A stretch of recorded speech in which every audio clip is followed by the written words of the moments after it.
All right, my friends, so today we're doing a video that's a little different, and I'll be shooting primarily off of this camera here today. And this is my old, I say old, but it's the M50 Canon. And why am I shooting with my M50? Because my Canon RP is down here with me. And today what we're gonna be doing is actually talking about five accessories that I think you should have, and that's coming up.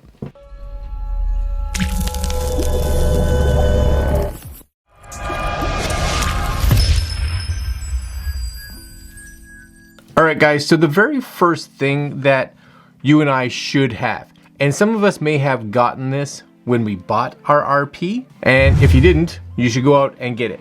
Now, you can get this from Canon, or you can get this from a bunch of third-party ones. Now, when I bought my Canon RP, one of the options was to get it with this piece, and so I did. And that's right here, and you guys may be able to see it if you look real close, and that's the adapter ring down here. And this adapter ring down here on the camera allows you and I to mount EF lenses to the RP, which normally would take RF lenses. Now the bonus of that is that you and I can invest, number one, in EF lenses. And if we're migrating from older Canon cameras, we may have some EF lenses already, which means we can use them. And if not, EF lenses are much cheaper than their RF counterparts. For example, this is a 16-35, which is what I normally shoot with my RP. The RF version of it comes in at over $3,000 Canadian. I bought this used, and this is the 16-35 f4 IS for $900 Canadian. Affordable. The RF lens, not really. Nope. And I shoot most of my videos outside of this one with this lens. The other bonus of this ring adapter is that it gives us some of the RF features, which means that this adapter here, the one from Canon, you'll notice hopefully that it can spin, which means in the RP we can actually program what that ring does. So I actually have mine set to aperture, so I can actually move my aperture, because usually I want my shutter speed fixed, but this allows me to move my aperture up and down if I need to. Really, really cool. Number one, you gotta have that. Number two, and this may be something that you guys saw when I was talking about the camera, is a cage. Now, a cage isn't something a lot of us actually think about. A cage on a camera, one of the bonuses is that it gives us way more mounting points. So for those of us that want to be able to add things, or maybe even if you only want to add one or two things, the ability for us to be able to mount them just about wherever. We're in a scenario that I want to have a mic and a light. Well, I can put those on, two things. I want to be able to put a handle, put it on this one. I want to be able to down the road put rails on here because I really want to soup this thing up. It's just a nice thing to add to the camera. The other thing that I find, and it can be a hit and a miss depending on you, is that a lot of us actually find the RP, myself with this, in some scenarios really light. And in certain scenarios, that's a big plus, especially if we're vlogging. But in other scenarios, having some weight on the camera can be really nice, especially if we're trying to stay steady. So that extra weight on the camera, which is what the cage is gonna do, can definitely help. I actually like that cage on here. Now, this is a SmallRig Cage, which is custom for this camera body, and you can get them for all kinds of different camera bodies. But if you kind of want to go a different route, maybe save yourself a little bit of money and have a cage that may not necessarily fit perfectly for this, but be able to move between cameras. There are options like this as well. And this is a newer cage. Newer, I never know how to pronounce it. This is not going to be designed specifically for this camera or any other camera really, but it does allow multiple mounting points. And this one here has some really cool grips, so if you want to be able to move back and forth, you'll actually see I have a piece mounted here, so I have another cold shoe, but I could have a whole bunch of those mounted on here depending on what my needs were. It's nice to have this here. I have the rails, which I could add if I want, take them off if I want, and the handle. So get those low shots, high shots, whatever it is that I'm looking for.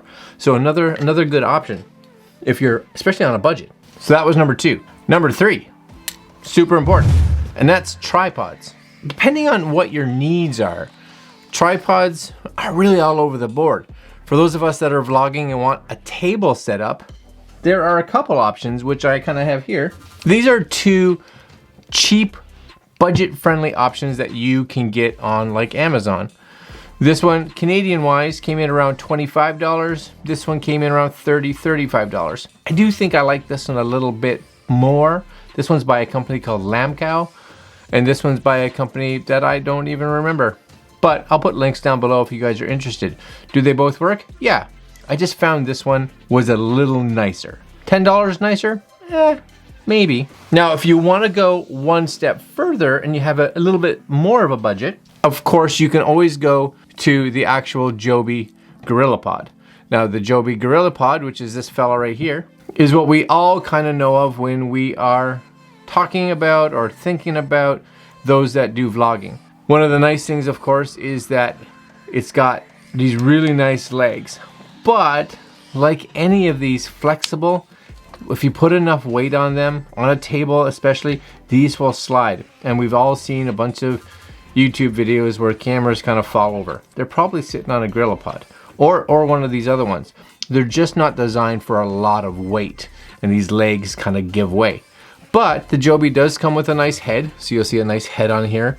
And the other thing that I like too, depending on how you set this up, is the way these are designed. For those of us that are using it this way, your fingers actually fit like right in the notches, which is actually really nice. So it gives you a really good firm grip, which is really cool. So that's the Joby. A little bit more pricey. Lastly, you can just go with a nice table tripod. So here's a table tripod that I have from Sirui, and this is their AM-223 EU. There's lots of them out there. This is a carbon fiber one. Now, can you use this like a GorillaPod? Yeah, but it doesn't have the flexible legs. You're not going to be able to wrap it around things. But if primarily you're going to be using something like this for holding or a tabletop tripod, this may be an actual better option, because once these legs are out, they're not going to slide out on you. The camera is not going to fall over. So I think this is, in some instances, an actual better option. Plus, because this is a little tripod, these legs extend, which means you could actually get that out even further, right? Just get that camera out even further out there.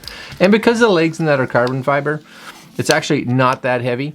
So I've actually been really happy with this. I travel with this a lot, usually carry it in my bag.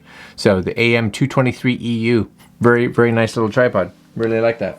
So that's number 3. Number four. And this is an important one for those of us that are shooting video, of course, with this. To try to get those cinematic shots, we need to have some audio. And it may not be that we are using the audio from the camera. Maybe we do have an external audio recorder, but for us to be able to match that audio up down the road, it needs to be able to get at least decent audio. Really important for you and I to have some kind of external mic. So this here is a Comica V30 Lite. Now this one here I like, and I use it actually here in the studio a lot because of the fact that it doesn't take batteries. So this is powered from the camera. It actually is compatible with both smartphones and traditional cameras, so it works with both. You just have a little switch on the back depending on which one you're hooking into. But I like the fact that it doesn't have batteries, because this way I don't forget. I don't forget to either turn it on, and more importantly, I don't forget to turn it off, so that I come back a day later and these are dead. Now Comica does have a whole series, and if you want a little bit better mic, you can always go to their V30 Pro. That one does require batteries, but the audio coming out of that should be a little bit better. So another option. And there are a lot of other options out there for you guys if you so choose. Number 5, batteries. These fellows right here. These are really, really important, because the Canon RP has an actual small battery in it. It's not going to give you a lot of photos, nor is it going to give you a long recording time. So you are going to go through a bunch of these. So one of the things that I say, get a whack load of these. Now you can get the Canon ones. I usually buy third party, because for the price of one Canon battery, I can usually get 2, maybe even 4 of these, plus chargers.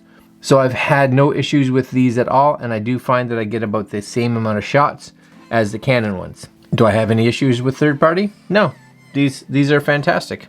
I'm very fond of them. So that's 5. That's 5 things. But I'm going to give you one more. Oh yes, because you stuck around. Number 6. Now, one of the biggest issues when the RP came out, well, 2 issues actually, for those of us that were going to be using it for video versus those of us that were using it for photography. And that was, at the beginning, no 24 frames, and it didn't have any log. Now, the 24 frame issue got remedied. It got remedied with a firmware update. So if you haven't done that firmware update, please head on over to Canon's site. Make sure you click on the RP, go to support, and you should have a firmware update that you can download for it, which will give you 24 frames. And that can be a huge if you are someone that shoots in 24. If you're on YouTube, maybe you shoot 30, maybe you shoot 60. I leave that to you. I shoot 24, and if you want to get that cinematic look, I think 24 is the way to go. So it does have that.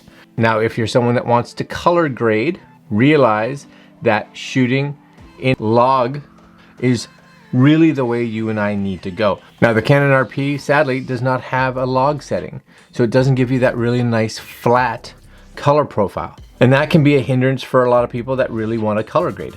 I do color grade all of my footage, so the footage even out of my M50 usually looks like this right here, and after I color grade it, it ends up looking like this.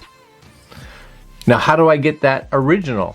Well, almost all Canon cameras can download color profiles to them. And here's one that you're gonna want. And this one here is made by this company, Technicolor. For those that have been around, Technicolor has been part of the game for a long time. And they have this CineStyle profile that you can get. Now, the CineStyle profile will give you something that resembles a log or flat color profile. This is gonna help tremendously. And I use this on both my M50 and my RP. So all you have to do is go to their website. It's a free download. You just register with them. They send you the file, and then you install it in your camera. So if you look at my camera here, hopefully, I'll try to turn it on here. Here it is here. If we actually go into my menus, you'll see under the camera, I think it's on the RP, it's the 4th one. So camera and then page 4, you'll see something called picture style. Now, this is where, if you go in here, you'll click, you'll actually see neutral, faithful, monochrome. And I've set my user 3. You'll see it says CineStyle. And now, as long as I'm set to that user defined 3, I get my CineStyle profile, which gives me that nice flat image. Now, their website is great. It walks you through the whole process. No harm, no foul. It's not going to do anything to your camera. It's just do it. It's a nice profile, and if you want to use it, it's there. If you don't want to use it, just switch your profile to whatever one you want, and then you can switch back and forth. It's really easy. Just remember, it's kind of on page 4, down to that user, and just switch it. Yeah, why wouldn't you? It's a win. It's a huge win. All right, guys. So there's 6 for you. I think the Canon RP, as of now, mid 2020, one of the most underrated, underestimated cameras out there. Now, if you're a photographer, the biggest issue is shooting speed. It's not fast by any means. But as a videographer or someone that's shooting, especially for YouTube, you get a full frame camera, you get tons of accessories, you get pretty much all the formats that you and I need. Now, let's admit it, the 4K's got a big crop on it and the autofocus isn't great. So don't use that. But if you're shooting just standard 1080 HD, dual pixel autofocus is fantastic. And putting it up against even the Canon EOS R for YouTube, it's really hard to tell the difference. And you can get this camera now, US pricing, for about the $1,000 mark. So why wouldn't you? All right, my friends, I'm gonna leave you there. I'm gonna put some links down below for some of the accessories that I showed you. And that's it. Like, comment, share, and subscribe. And we'll see you guys tomorrow, next video. All right, my friends, go out, get this thing rocking and rolling. You'll love it. It's a great little camera. Later.